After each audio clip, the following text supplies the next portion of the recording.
जो मैं हूं मोनिका यादव और आज मैं आपसे बात करने वाली हूं 12th क्लास के जीव विज्ञान विषय के तीसरे चैप्टर मानव जनन के बारे में। तो बच्चों, मानव में जनन पढ़ने से पहले हमें ये पता होना चाहिए कि जनन क्या होता है। तो देखो बच्चों, किसी भी जीव के द्वारा अपने जैसी संतान उत्पन्न करना, या फिर यूँ कहें कि किसी भी जीव के द्वारा अपने जैसे किसी छोटे जीव को जन्म देना ही क्या कहलाता है? जनन कहलाता है। और बच्चों, ये जो जनन की प्रक्रिया है ये मानव में किस प्रकार से होती है वो इस चैप्टर में हम पढ़ेंगे। तो देखो बच्चों, जो मानव होता है वो लैंगिक रूप से जनन करने वाला प्राणी होता है, ठीक है ना। लैंगिक रूप से जनन का क्या मतलब हुआ बच्चों कि मानव के अंदर क्या पाया जाता है? लैंगिक जनन पाया जाता है। मतलब कि मानव के अंदर नर युग्मक और मादा युग्मक मिलकर क्या बनाते हैं? युग्मनज बनाते हैं, जिससे नई संतति का निर्माण होता है, ठीक है बच्चों। फिर क्या है, अगली टर्म क्या है कि ये सजीव परजक या जरायुज प्राणी होता है। जो मानव होता है बच्चों वो क्या होता है? सजीव परजक प्राणी होता है। इसका क्या मतलब होता है कि ऐसा कोई भी जीव बच्चों जो प्रसव के समय किसको जन्म दे रहा है? प्रसव के समय अगर शिशु को जन्म दे रहा है तो वो जीव क्या कहलाता है? वो जीव सजीव परजक प्राणी कहलाता है, ठीक है। तो मानव भी प्रसव के समय शिशु को जन्म देता है, तो मानव भी क्या होगा बच्चों? मानव भी सजीव परजक प्राणी या फिर जरायुज प्राणी कहलाएगा, ठीक है। अब बच्चों, ये जो जनन की प्रक्रिया होती है ना, इसमें विभिन्न घटनाएं घटती हैं, ठीक है। तो अब हम पढ़ते हैं कि मानव में जनन के दौरान कौन कौन सी घटनाएं होती है। तो बच्चों, जो पहली घटना होती है वो क्या होती है? युग्मक जनन, ठीक है। इसके अंतर्गत क्या होता है बच्चों? इसमें युग्मकों का निर्माण होता है, ठीक है। जो नर होता है उसमें किसका? नर में शुक्राणु का निर्माण होता है, ठीक है बच्चों। और जो मादा होती है उसमें किसका? अंडाणु का निर्माण होता है, ठीक है। तो जो शुक्राणु और अंडाणु है ये क्या है बच्चों? जो शुक्राणु है वो तो क्या है? नर युग्मक है, ठीक है। और जो अंडाणु है वो क्या है? मादा युग्मक है, ठीक है। तो युग्मकों का निर्माण ही क्या कहलाता है बच्चों? युग्मक जनन कहलाता है, ठीक है। तो अगली जो घटना आती है वो क्या आती है बच्चों? अगली जो घटना है वो वीर्य सेचन की घटना है, ठीक है। इसे वीर्य रोपण भी कहते हैं, ठीक है। इसमें क्या होता है बच्चों कि जो शुक्राणु होते हैं उनको मादा के जनन पथ में स्थानांतरण करने की जो प्रक्रिया है वो क्या कहलाती है बच्चों? वीर्य सेचन कहलाती है, ठीक है। अब जो शुक्राणु है वो कहाँ पहुंच गया? मादा के जनन पथ में पहुंच गया, तो वहां पे पहले से कौन है? वहां पे पहले से अंडाणु है, ठीक है। तो जो अगली घटना आएगी वो क्या होगी बच्चों? जो अगली घटना है वो होगी युग्मक संलयन, ठीक है। इसमें क्या होगा कि जो अंडाणु है वो किससे मिलेगा? वो शुक्राणु से मिलेगा। तो युग्मकों के संलयन की प्रक्रिया क्या कहलाती है बच्चों? युग्मक संलयन कहलाती है, ठीक है। अब बच्चों, नर और मादा युग्मक मिलकर निषेचन की प्रक्रिया के फलस्वरूप क्या बनाते हैं? युग्मनज बनाते हैं। तो बच्चों अगली घटना क्या होगी? युग्मनज का निर्माण, ठीक है। अब बच्चों, जो युग्मनज बन गया है ना उसमें क्या होंगे? उसमें विभाजन होंगे, ठीक है। और विभाजन के फलस्वरूप क्या बनेगी? एक नई संरचना बनेगी, जिसे क्या कहते हैं बच्चों? जिसे कोरकपुटी निर्माण कहा जाता है, ठीक है। अब जो कोरकपुटी का निर्माण होगा ना बच्चों, अब इसमें क्या होंगे? परिवर्धन होंगे, और ये किस में बदल जाएगा? भ्रूण में बदल जाएगा। और वो जो भ्रूण है ना बच्चों, वो क्या है? जो माँ का गर्भाशय होता है उसकी आंतरिक दीवार से चिपक जाता है। तो जो अगली घटना आएगी वो क्या कहलाएगी बच्चों? जो अगली घटना है वो अंतःरोपण कहलाएगी, ठीक है। अब क्या होगा? जो भ्रूण है वो माँ के गर्भाशय में अंतःरोपित हो गया, फिर क्या होगा बच्चों? उसमें क्या होंगे? धीरे धीरे और परिवर्तन होंगे, धीरे धीरे उसमें अंगों का निर्माण होगा। और इन सभी घटनाओं को किस में रखा जाता है? इन सभी घटनाओं को बच्चों भ्रूण परिवर्धन की घटना में रखा जाता है, ठीक है। अब जो अगली घटना आती है उसमें क्या होता है बच्चों? अगली घटना में शिशु का जन्म होता है। प्रसव की क्रिया के बाद में 9 महीने की अवधि पूर्ण होने के बाद में क्या होता है बच्चों? शिशु का जन्म होता है, ठीक है। तो अगली घटना क्या हो गई? शिशु का जन्म। तो बच्चों इस चैप्टर में हम इन्हीं सभी घटनाओं को विस्तार से पढ़ेंगे, ठीक है। तो जो पहली घटना है क्या? युग्मक जनन, कि युग्मकों का निर्माण कैसे होता है, ठीक है। तो जो नर युग्मक है वो किस में बनेगा? नर में बनेगा, ठीक है ना, पुरुष में बनेगा।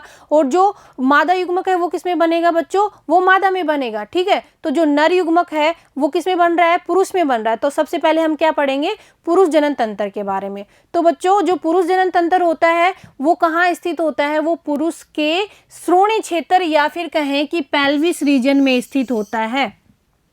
तो बच्चों अब बात आती है कि पेल्विस रीजन कहाँ होता है। तो बच्चों पुरुष के उदर गुहा के नीचे की ओर जो क्षेत्र होता है वो क्या कहलाता है, पेल्विस रीजन कहलाता है। और वहाँ पे पुरुष का क्या स्थित होता है, जनन तंत्र स्थित होता है। ठीक है बच्चों। अब क्या होता है कि पुरुष का जो जनन तंत्र होता है ना बच्चों, उसको आसानी से समझने के लिए 3 भागों में बांटा है। जो पहला भाग है वो क्या होता है बच्चों, पहला भाग है मुख्य जनन अंग। इसमें किसको शामिल किया गया है बच्चों, इसमें वर्ण को शामिल किया गया है। ठीक है। उसके बाद में जो अगला भाग है वो क्या है, सहायक जनन अंग। इसमें क्या शामिल किया गया है बच्चों, इसमें सहायक नलिकाएं और सहायक ग्रंथियों को शामिल किया गया है। ठीक है। उसके बाद का जो भाग होता है बच्चों वो कहलाता है बाह्य जनन अंग, जिसमें किसको शामिल किया गया है, जिसमें शिश्न को शामिल किया गया है। ठीक है बच्चों। तो अब हम ये डायग्राम देखते हैं बच्चों, इसमें क्या दिखाया गया है, इस डायग्राम में पुरुष का जनन तंत्र दिखाया गया है। ठीक है बच्चों। तो बच्चों ये जो संरचना है, हमने क्या पढ़ा था कि जो पुरुष का जो मुख्य जनन अंग होता है वो क्या होता है बच्चों, वृषण होता है। तो इस संरचना को क्या बोलते हैं बच्चों, ये जो संरचना है ये वृषण कहलाती है। ठीक है। और वृषण है वो एक थैली या धानी में स्थित होते हैं बच्चों, और ये धानी क्या कहलाती है, ये वृषण कोश या फिर स्क्रोटम कहलाती है। ठीक है बच्चों। अब बात आती है कि आप देख रहे हैं कि ये जो वृषण है ये उदर गुहा के बाहर है, लटके हुए हैं। तो ऐसा क्यों, तो देखो बच्चों जो वृषण होता है इसके अंदर क्या बनते हैं, शुक्राणु बनते हैं। और शुक्राणुओं को जो बनने की जो प्रक्रिया है और उनके जो परिपक्वन की प्रक्रिया है उसके लिए तापमान कम चाहिए होता है। ठीक है। और अपने जो शरीर का तापमान होता है वो कितना होता है, 37 डिग्री सेल्सियस होता है। लेकिन शुक्राणु के परिपक्वन के लिए कम तापमान की आवश्यकता होती है, इसलिए है ये क्या होते हैं, ये वृषण उदर गुहा के बाहर लटके हुए होते हैं। ठीक है बच्चों। अब उसके बाद में बात आती है, ये क्या है, ये जो संरचना है बच्चों ये क्या है, शिश्न की। और शिश्न क्या होता है, बाह्य जनन अंग होता है। ठीक है। तो ये संरचना शिश्न है। और जो बच्चों शिश्न का जो अंतिम भाग होता है, ये जो भाग है ये क्या कहलाता है बच्चों, शिश्न मुंड कहलाता है। ठीक है। और बच्चों शिश्न मुंड के ऊपर एक ढीली त्वचा होती है, जिसे क्या कहते हैं, जिसे अग्र छद या फिर फोर स्किन कहा जाता है। ठीक है बच्चों। अब बात आती है कि जो पुरुष जनन तंत्र है उसके अंदर ग्रंथियां पाई जाती हैं, सहायक ग्रंथियां पाई जाती है। तो कौन कौन सी ग्रंथि पाई जाती है बच्चों, प्रोस्टेट ग्रंथि पाई जाती है। ठीक है। शुक्राशय और कंद मूत्र पथ ग्रंथि पाई जाती है। ठीक है बच्चों। उसके बाद इसमें ये जो संरचना है ये क्या कहलाती है बच्चों, ये संरचना मूत्रवाहिनी कहलाती है। ठीक है। और ये वाली जो संरचना है ये क्या है, मूत्राशय है। और मूत्राशय से ये क्या है बच्चों, शिश्न से होता हुआ मूत्र मार्ग आ रहा है। ठीक है बच्चों। अब हम बात करते हैं कि जो मुख्य जनन अंग है किसका, पुरुष जनन तंत्र का जो मुख्य जनन अंग है, जिसमें किसको शामिल किया है बच्चों, वृषण को शामिल किया है। ठीक है ना। तो वृषण के बारे में पढ़ेंगे। तो बच्चों शरीर में वृषण है वो उदर गुहा के बाहर थैली या धानी में स्थित होते हैं। ठीक है। और उस थैली या धानी को क्या कहते हैं बच्चों, स्क्रोटम या फिर वृषण कोश कहा जाता है। ठीक है। अब बात आती है बच्चों कि वृषण कोश है वो वृषणों के तापमान को कम रखने में सहायक होता है, जो कि क्या, शुक्राणु जनन के लिए आवश्यक है। तो बच्चों अब बात आती है शुक्राणु जनन क्या है, तो बच्चों शुक्राणु के निर्माण की प्रक्रिया को ही क्या कहा जाता है, शुक्राणु जनन कहा जाता है। ठीक है। तो ये क्या पढ़ लिया हमने, जो वृषण कोश है वो क्या करता है बच्चों, वृषण के तापमान को कम करने में सहायक होता है। ठीक है। अब बात आती है कि जो वयस्कों में प्रत्येक वृषण है बच्चों वो कैसा होता है, वो अंडाकार होता है। ठीक है। और उसकी जो लंबाई है वो कितनी होती है, लंबाई होती है वो 4 से 5 सेंटीमीटर होती है बच्चों। और जो चौड़ाई होती है वो कितनी होती है बच्चों, वो 2 से 3 सेंटीमीटर होती है। ठीक है। अब वृषण क्या होता है बच्चों, एक संघन आवरण से ढका हुआ रहता है। अब क्या बात आती है कि प्रत्येक वृषण में लगभग कितने कक्ष होते हैं बच्चों, प्रत्येक वृषण में 250 कक्ष होते हैं। ठीक है ना। जिसे क्या कहा जाता है, जिसे वृषण पालिका कहा जाता है। ठीक है बच्चों। तो अब हम देखते हैं कि वृषण पालिकाएं कहाँ हैं। ठीक है। तो बच्चों ये वही संरचना है, ये वाली संरचना क्या हो गई, पेनिस हो गई, ये शिश्न हो गया। ठीक है। शिश्न के आगे का हिस्सा क्या हो गया, शिश्न मुंड हो गया। इसके ऊपर ढीली त्वचा है वो अग्रछद हो गई। अब हम जानते हैं कि जो पुरुष है उसके अंदर एक जोड़ी वृषण यानी कि 2 वृषण पाए जाते हैं। तो ये वाली जो संरचना है ये क्या है बच्चों, वृषण है। ये मूत्र मार्ग हो गया, ये तीनों सहायक ग्रंथियां हो गई, ठीक है। ऊपर क्या हो गया बच्चों, मूत्राशय हो गया, ठीक है। तो अब हम किसकी बात कर रहे हैं, जो 250 कक्ष है उनकी बात कर रहे हैं। तो बच्चों ये जो वर्ण है, इसके अंदर ये जो संरचना आप देख रहे हैं, ये संरचना क्या कहलाती है बच्चों, ये वर्ण है, ये वर्ण पालिका कहलाती है। ये जो संरचना है वर्ण पालिका कहलाती है, ठीक है बच्चों। अब क्या होता है, देखो कि प्रत्येक वर्ण में क्या होता है बच्चों, जो प्रत्येक वर्ण की पालिका है उसके अंदर क्या 1 से लेकर 3 अति कुंडलित कौन सी कोशिकाएं पाई जाती हैं बच्चों, शुक्रजनन नलिकाएं पाई जाती हैं, ठीक है बच्चों। और ये क्या करती हैं, यही वो नलिकाएं हैं जिनके अंदर शुक्राणु का निर्माण होता है, ठीक है बच्चों। शुक्रजनन नलिकाओं में ही क्या होता है, शुक्राणु का निर्माण होता है। तो बच्चों प्रत्येक शुक्रजनन नलिका है, उसका जो भीतरी भाग होता है ना, वो क्या होता है बच्चों, 2 प्रकार की कोशिकाओं से स्थिरित होता है, ठीक है। जो पहली सेल्स होती हैं जिन्हें क्या कहा जाता है, जिन्हें स्पर्मेटोगोनिया या फिर नर जर्म कोशिकाएं कहा जाता है, ठीक है बच्चों। और जो दूसरी कोशिकाएं होती हैं उन्हें क्या कहते हैं बच्चों, उन्हें सर्टोली कोशिका कहा जाता है। तो इसको हम डायग्राम से देखते हैं। देखो बच्चों ये जो कोशिका है, तो बच्चों ये जो कोशिकाएं हैं, ये कोशिकाएं क्या कहलाती हैं, ये कोशिकाएं स्पर्मेटोगोनिया सेल्स कहलाती हैं, ठीक है। और इसके अंदर की तरफ जो कोशिकाएं हैं बच्चों, ये कोशिकाएं क्या कहलाती हैं, ये सर्टोली कोशिकाएं कहलाती हैं। अब बात आती है कि ये जो सेल्स हैं इनका क्या काम है बच्चों, जो स्पर्मेटोगोनिया सेल्स होती हैं ये ही वो सेल्स होती हैं जो किसका निर्माण करती हैं, जो शुक्राणु का निर्माण करती हैं, ठीक है बच्चों। और जो सर्टोली कोशिकाएं होती हैं वो क्या करती हैं बच्चों, सर्टोली कोशिकाएं हैं वो स्पर्मेटोगोनिया सेल्स को पोषण प्रदान करती हैं, ताकि क्या हो पाए बच्चों, ताकि ये जो सेल्स हैं ये शुक्राणु का निर्माण आसानी से कर पाए, ठीक है बच्चों। फिर आता है कि ये जो नर जर्म कोशिकाएं होती हैं ये क्या करती हैं बच्चों, अर्धसूत्री विभाजन के द्वारा किसका निर्माण करती हैं, शुक्राणुओं का निर्माण करती हैं, ठीक है बच्चों। और जो सर्टोली कोशिकाएं होती हैं वो क्या करती हैं, जो जर्म कोशिकाएं होती हैं इनको क्या करती हैं बच्चों, पोषण प्रदान करती हैं, ठीक है। अब बात आती है शुक्रजनन नलिकाओं के अंदर क्या होता है, जो बाहर का जो क्षेत्र होता है ना बच्चों, वो अंतराली अवकाश या फिर इंटरस्टिशियल स्पेस कहलाता है, ठीक है। अब इसमें क्या होता है, इसमें छोटी छोटी रुधिर वाहिकाएं होती हैं, और क्या होता है बच्चों इसमें, और इसमें अंतराली कोशिकाएं या फिर कहें कि लीडिंग सेल्स होती हैं, ठीक है ना बच्चों। इसके अंदर अंतराली कोशिकाएं होती हैं, और इन कोशिकाओं का काम क्या होता है बच्चों, ये वर्ण हार्मोन का संश्लेषण और स्रावण करती हैं, ठीक है। इनको हम डायग्राम से देखते हैं। तो बच्चों ये जो स्थान है, ये आप देख रहे हैं, ये स्थान क्या कहलाता है, ये अंतराली अवकाश कहलाता है। और इसके अंदर जो सेल्स होती हैं ये सेल्स क्या कहलाती हैं बच्चों, अंतराली कोशिकाएं कहलाती हैं, ठीक है ना। और इसके अंदर की कोशिकाएं अंतराली कोशिकाएं हैं, और ये जो रेड रेड कलर आप देख रहे हैं ये क्या है बच्चों, ये रुधिर वाहिकाएं हैं, ठीक है। तो अब बात करते हैं सहायक जनन अंग की, ठीक है। मुख्य जनन की अंग की हमने बात कर ली है, अब किसकी बात करेंगे, सहायक जनन अंग की। तो बच्चों जो सहायक जनन अंग होते हैं उसमें क्या होती हैं, सहायक नलिकाएं होती हैं। कौन कौन सी होती हैं, वर्ण जालिकाएं होती हैं, ठीक है, और शुक्रवाहिकाएं होती है, और क्या होता है बच्चों, और अधिवर्ण होता है, और क्या होता है, शुक्रवाहक होता है, ठीक है बच्चों। ये क्या है, ये सहायक नलिकाएं हैं। इन्हें हम क्या देखते हैं, डायग्राम में देखते हैं। तो बच्चों ये जो संरचना है, ये संरचना क्या कहलाती है, ये संरचना बच्चों वर्ण जालिका कहलाती है। और वर्ण जालिका है ये ऊपर की तरफ जाती है, जिसमें किसमें खुलती है, शुक्रवाहिका में, ठीक है।